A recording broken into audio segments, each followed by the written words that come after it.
Hello everyone, it's Lasky from Malfind Labs, and this is a short video to show how to solve a reversing challenge Sketchy Page from recent Hack the Box Business CTF 2021. Together with my company team, we managed to take a high 4th place in the competition, and now I would like to share some solutions with you. I will leave a link to the CTF recap and my other write-ups in the video description below. I hope you enjoy this video.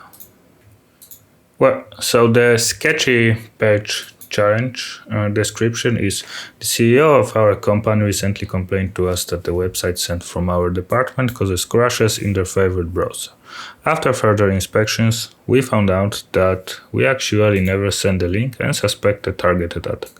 The malicious website was taken down since, but we made a copy beforehand and we want to figure out what exactly happened and can reproduce it. It was rated stars 2 per 4, so like a middle intermediate difficulty, let's say. And this basically was one file to download, which was the sketchy.html zipped.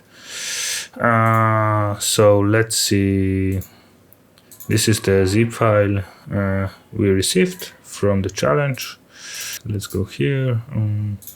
Let's see the file itself. So it's basically an HTML file with JavaScript script inside.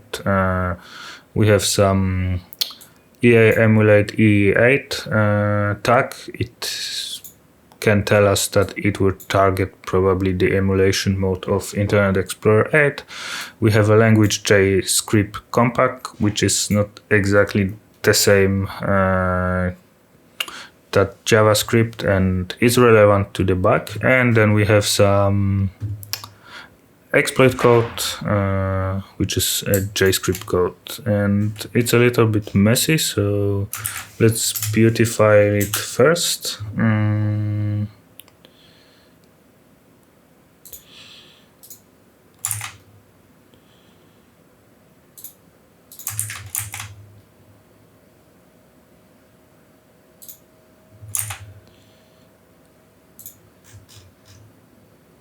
So we have a beautifulized code. It's quite long. I won't be going through explaining how the entire exploit works. I will link you in the video description below a link to the, I think, very nice description how the entire vulnerability works and how the exploit works, and you can read all of it if you're interested. Right now I will only show you how to solve the challenge. So there's a function main, which first check if our user agent is Windows Explorer, Internet Explorer 8.0 in the 64-bit environment. So and we on Windows 7. So first of all, we will need a Windows 7 virtual machine on 64-bit, which is a little bit annoying because Microsoft they released for free the virtual machines for old Internet Explorer versions, but they are all 32-bit. So to actually have a Win64-bit, you probably have to download some old ISO just for this challenge, install it on the virtual machine, and then run the Microsoft Internet Explorer 8.0. So there are some functions that, like I said, I won't be going through all of them. We have some important functions that basically are, well, all of them are important, but there is an important function O2A, which basically converts object to address, which will be to the memory address, which will be important for us. There is some shellcode here, as you can see, that can be translated from Unicode to the shellcode. There's actually a static solution to this challenge. I will show you a dynamic solution to this challenge because that's how I solve it. I know there's also a static solution to this challenge when you can basically get the flag out of this shellcode directly, but this is not the solution I will show you today. So having this code, first thing we need to find a way to launch it. First thing actually I always do with JavaScript suspicious code is put the keyword debugger at the very beginning of the code. This will block the code from being executed when we launch the script first time. It will just stop and go into the debugger mode if we have debugger launch, JavaScript debugger launch, which is good because we don't want the entire code to be executed. We just want to set up some breakpoint first. So let's save it just not to lose our original file. Just save it as a deb version. So now I already have a virtual machine with Windows 7 64-bit running here. So we need to copy our code to our virtual machine. We can do it via the network interface, via the shared folder. If you're running some sketchy code that you don't know what it's doing, it's maybe not recommended to have done it this way, to have VirtualBox guest additions installed, because they can have some bugs that theoretically could be exploited by the attacker to actually escape a VM and infect your main system. So if you're really analyzing some malicious code, then there are maybe safer ways to do it. This is only CTF code, and I do it this way just for convenience. So our code is now present here, and we need to launch it. One important thing is, like, if you double click this HTML file, it will actually launch the Internet Explorer in 32-bit version, which will basically make the exploit not workable, which actually lost me a little bit time on the CTF because I didn't realize that. And so what we actually need to do is just to go to the program files, not x86 but 64-bit program files, Internet Explorer, launch iexplorer.exe, and now we can launch our code. The Internet Explorer will block it, so that's actually good for us because we want to run our developer tools first. Go to the script, so we can see our script here. We can already set some breakpoints or just start debugging. It will say the web page needs to be refreshed. So basically, if we now click allow block content, the script will run, but it will nicely stop on our debugger keyword, which is good. And now we can set our breakpoints. So what we basically want to do, like I said before, the object to address function, it's important for us because it will calculate the memory address of where the shellcode was injected. So as you can see, the shellcode is passed to this shellcode to address function, shellcode address object to address function, and the shellcode address will be calculated. So we will set a breakpoint just after this, and we will run a code.